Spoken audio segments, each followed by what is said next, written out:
And ladies and gentlemen, please welcome the 23rd Secretary of the Air Force, the Honorable Deborah Lee James.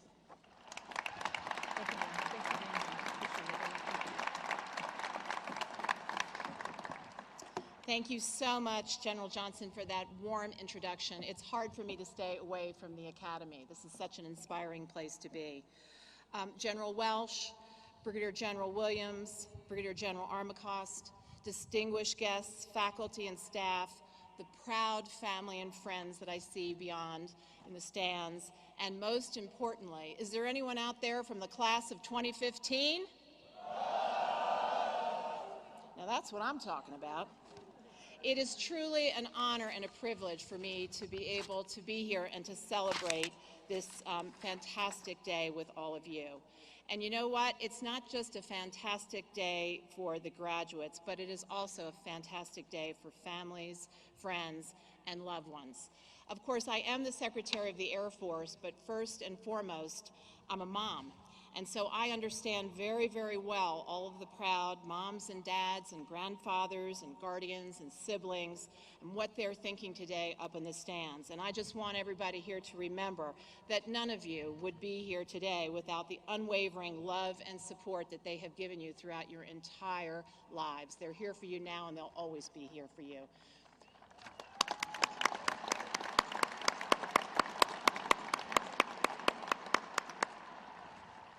As I stand here this morning, the collective voices of 660,000 airmen around the world, active duty, National Guard, Reserve, and civilian, all of them are calling out their congratulations as all of you eagerly await dismissal from this very, very fine institution.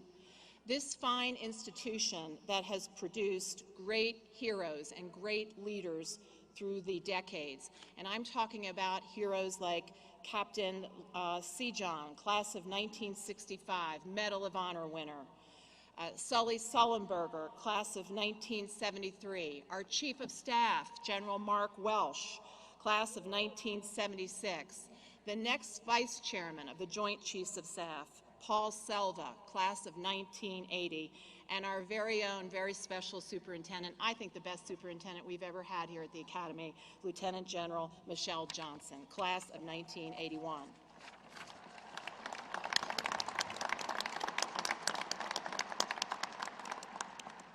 So great leaders, great orators. It's the home of some inspiring speakers. I'm talking about people like Cadet First Class Aaron Oates. Now, Aaron,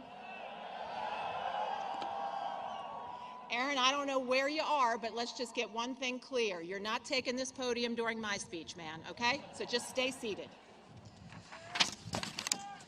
Now soon, all of you will follow in the footsteps of these great leaders, and your job from that day forward will be to lead us into the future. Now before I go any further, I do want to honor a long-standing tradition. By the power vested in me as the Secretary of the Air Force, I hereby grant amnesty to all cadets serving confinements or other punishment for minor misconduct.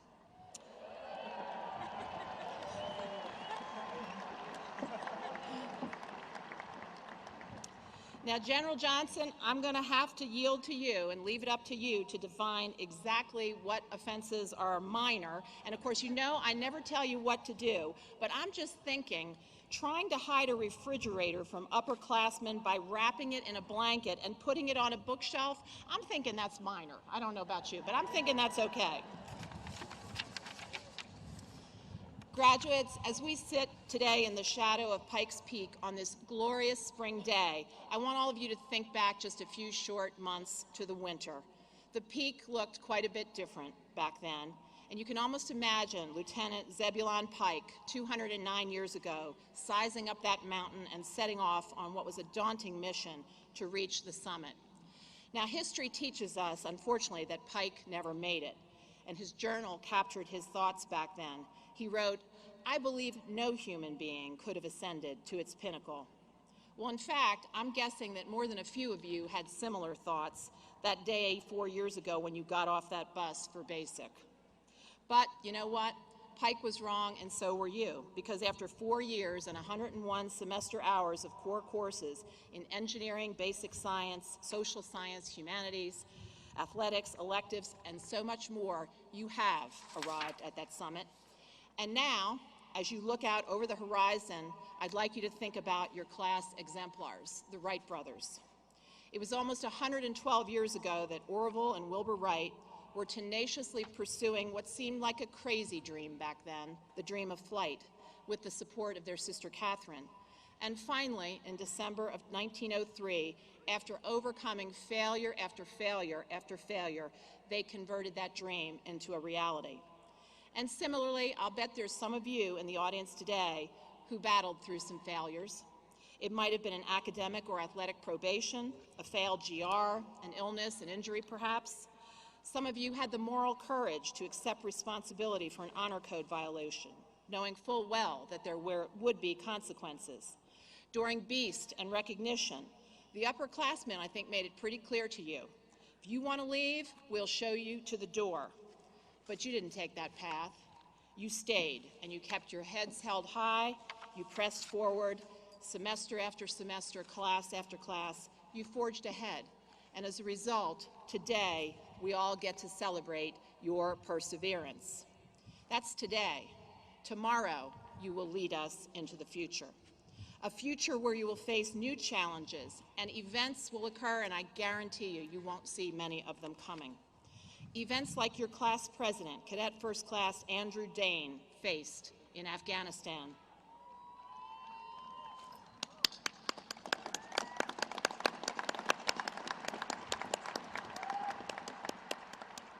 I want to take you back to July of 2010, when then Senior Airman Dane was the lead Joint Terminal Attack Controller, JTAC, supporting the Army's 101st Airborne Division and the Afghan Army's 205th Corps. And his job was to work to eliminate Taliban from contested areas in Afghanistan. One of the soldiers deployed with Cadet Dane described the fighting during the 5-day battle. And I quote, "When we got there on day one, the Taliban hit us with everything they had. It was relentless. It was nonstop." Cadet Dane conducted more than 450 close air support missions overall during his deployment. And despite wounds suffered during an enemy blast, he continued fighting. He never gave up, controlling medical evacuations and attack runs. Today, Cadet Dane is a recipient of the Purple Heart, and he is exactly the caliber of airman that you will soon lead into the future, in peacetime and in combat, all across our Air Force.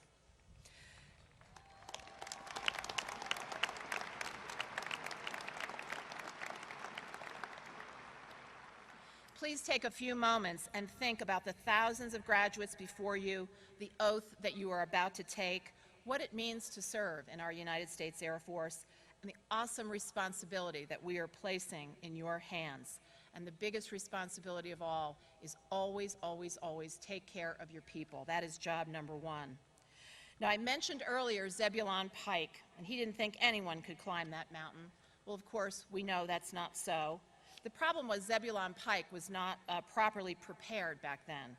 He only had summer clothing and not enough food to get him through that very challenging winter.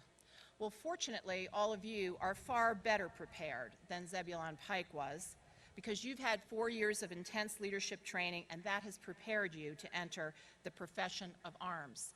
And you are entering the profession of arms at a time of unprecedented change in our world. Change in our geopolitics, change in technology, changes in the threats. Indeed, there have been many, many changes in the 4 short years that you have been here at the Academy. Many, many changes, though not everything has changed. Some things have remained the same. So let me just take a few minutes, let's rewind a little bit and talk about what's changed and what's stayed the same over these last 4 years. First of all, 4 years ago, you were battling Jack's hack. You were screaming, "Upperclassmen," and you were wondering if you were ever going to make it. Well, 4 years later, you're now only moments away from becoming second lieutenants. So that's a big change, and a change very much for the positive. 4 years ago, we had this, what is it called again? Oh, the Commander-in-Chief Trophy. And you know what? We still got it, thanks to you, and thanks to your prowess on the field.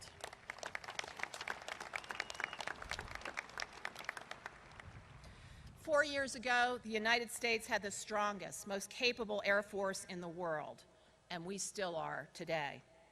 4 years ago, we were engaged all across the world in many, many different missions. And today, we still are, but I would give that one an uptick. We are more globally engaged than we were 4 years ago. Now, here comes some of the real big changes. Some of the world actors have changed. The locations have changed that consume us and that we worry about. Our budgets are tighter. The gaps between us and our nearest competitors are closing from a technological standpoint. That greatest force in the world, it's the greatest force, but we are a force that is experiencing some strain because we are smaller than we were 4 years ago. We have high ops tempo, frequent deployments of our people. Our equipment is getting older and older, and we have some concerns about our readiness across the Air Force.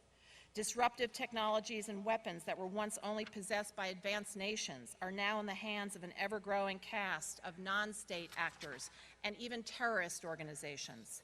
China and Russia, meanwhile, are plowing full speed ahead with their military modernization programs, and they're developing worrisome advanced capabilities like anti-air, counter-space, and defensive cyber warfare capabilities. In the last year alone, our United States Air Force took the fight to the Middle East against ISIL. We helped curb the Ebola epidemic in Africa. We provided humanitarian aid after multiple earthquakes in Nepal. We have been reassuring our allies in Europe against what appears to be a resurgent Russia. So if there's one thing that's clear to me in the year and a half that I've been honored to be Secretary of the Air Force, is when big things happen around the world, the President of the United States calls 1-800-USAF. And each and every time, we kick into action big time.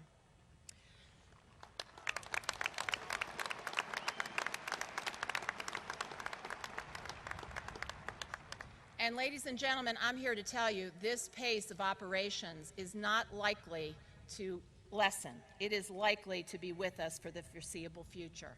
And I come back to my theme. That is why we need all of you to lead us into the future. For you are the next generation of leaders that Secretary of Defense Ash Carter calls the force of the future. You must be open to new ideas, welcome new ways of doing business, and you need to understand that our world is much more dynamic and complex than it has ever been before. Remember, graduates, ultimately we exist for one reason, and that is to deter and to defend, and if necessary, to fight and win America's wars. And everyone, regardless of their job description, regardless of career field, regardless of whether you're active duty, Guard, Reserve, civilian, all of us have an important role to play in that fundamental mission. Secretary Carter and I believe that your success, your ability to lead us into that future and to fight and win America's wars will rest on three main pillars. The first must be that we have to extend our technological edge over potential adversaries. So as a result, we're depending now on graduates like Cadet Kevin Cooper, the captain of the Academy Cyber Team, to help harness and develop the latest cutting-edge technology. In February, the Academy team defeated the other service academies at a cyber defense exercise in Pennsylvania. And last month, Cadet Cooper led USAFA's effort in the NSA's cyber defense exercise. This exercise pitted the academies against each other to assess their ability to maintain network services while detecting and responding to network intrusions and compromises. So this was an exercise, defense of the academy, but very, very soon it will be defense of the United States of America, and you will lead us into the future. Far more than a fancy plaque of etched wood, your degrees represent collectively the investment of millions of dollars of taxpayer money. And as is very important that you, with respect to that money, you must always spend it wisely, and with respect to the trust that the taxpayers have placed upon you, you must keep that trust near and dear always. Which brings me to the second pillar, which is to ensure that our Air Force is efficient and accountable. Now, I'm sure you guys all remember magic money. So back when you were brand new, you'd simply go to the Academy bookstore, you'd scan a card, and you'd make your purchases. Things like books and uniforms, flight manuals, whatever you needed to accomplish your mission here at the Academy. But as second lieutenants, you will be responsible for a whole lot more than books. You'll be responsible for guarding our nuclear enterprise. You'll be flying million-dollar aircraft. Perhaps some of you will guide billion-dollar space assets. And the money that will be entrusted to you certainly won't be magic. These funds will be real and they will be precious. They will be scarce. We are having budget difficulties in this country. As lieutenants, we're going to be relying on your insight and your advice and at all times, good judgment. So when you or the airmen that you lead have good ideas, how to do things more efficiently, differently, free up precious money, free up precious time, we want to hear about them. That's why we set up a website called Airmen Powered by Innovation. We're taking ideas from the field, we're implementing them, and we're making positive change for efficiency in our Air Force. The third pillar is to ensure that our future force leverages the finest talent America has to offer, and this comes down to the importance of taking care of people. And I'm talking about talent, the likes of which we have right here in the class of 2015. Talent to lead us into the future. Talent to think critically and solve problems, to adapt rapidly to changing circumstances, to be decisive even when you don't have full facts, even in the face of ambiguity, to make the most of scarce resources, and to always have the moral courage to stand up for what is right. This class has 89 cadets continuing on to graduate school, including our top graduate, Cadet Rebecca Esselstein. And yes, sir, let's give applause for Rebecca.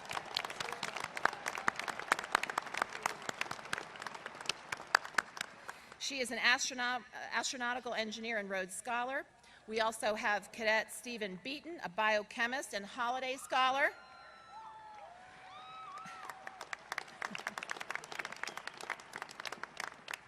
And we have two National Science Foundation scholars, Cadets Peter Ivanich and Scott Alsid.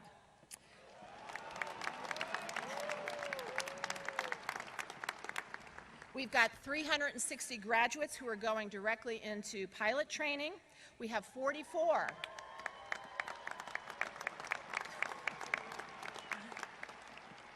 We have 44 who are destined for either nuclear or missile operations.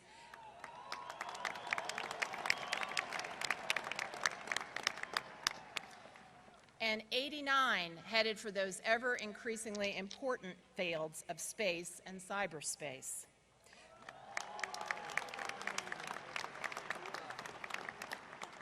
We have world-class athletes in this class, like Cadet Kim Davis, who qualified for the Olympic swimming trials.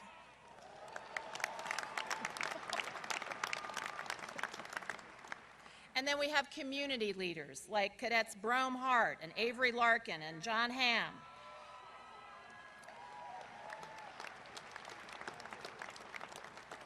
Who were key players in the Cadet Athlete Against Sexual Assault campaign, as well as the Take Back the Night event that I had the honor of attending back in April.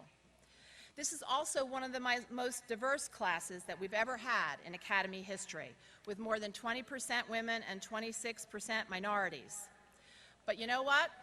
Going forward, I think we can, and in fact we must, do even better, because in my opinion, our readiness in the future will depend in part from our ability to draw successfully the best talent from every sector of society and from every corner of this nation.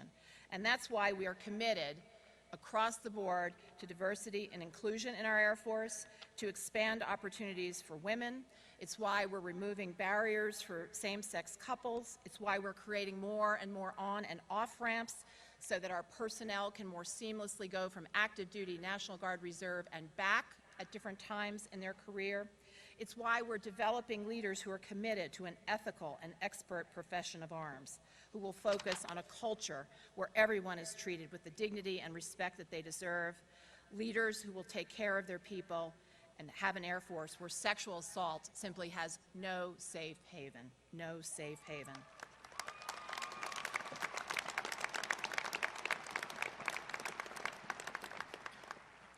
So graduates, here's the bottom line. It really, really, really comes down to our Air Force core values. Integrity first, service before self, in excellence in all that we do. These must underpin every action you take from here forward as an officer and a leader in our Air Force. Now, those are the words above the core values ramp. The values greeted you on day one at the Academy, and you've lived by them for the last 4 years. And these are words that you need to carry forward and continue to live by as a second lieutenant and beyond. Fighting and winning our nation's wars will ultimately depend on a number of things. Depend on how you lead. It'll depend on our technological edge. But first and foremost, it depends on character. So never, ever, ever compromise on character. Soon, we will add your names to the long blue line, and you will inherit the mantle of Air Force leadership. So I say to you once again, I charge you to lead us into the future. A future that will use the domains of air, space, and cyberspace to even greater degrees. A future that will likely capitalize on new technologies like hypersonics, directed energy, nanotechnology, and probably a few others that only the astro majors will understand. I charge you to lead us into the future where you will need to confront and you will need to overcome challenges unlike anything you could have imagined. You'll be asked to solve complex and multifaceted problems. Your resolve will be tested over and over and over again. I charge you to lead us into the future with a more diverse and inclusive workforce and to help foster an environment and culture of dignity and respect. And you will be asked to care for the men and women under your command as well as their families. This is a very, very important duty. And to ensure always that the United States Air Force forever remains, as it is today, the very best Air Force on the planet.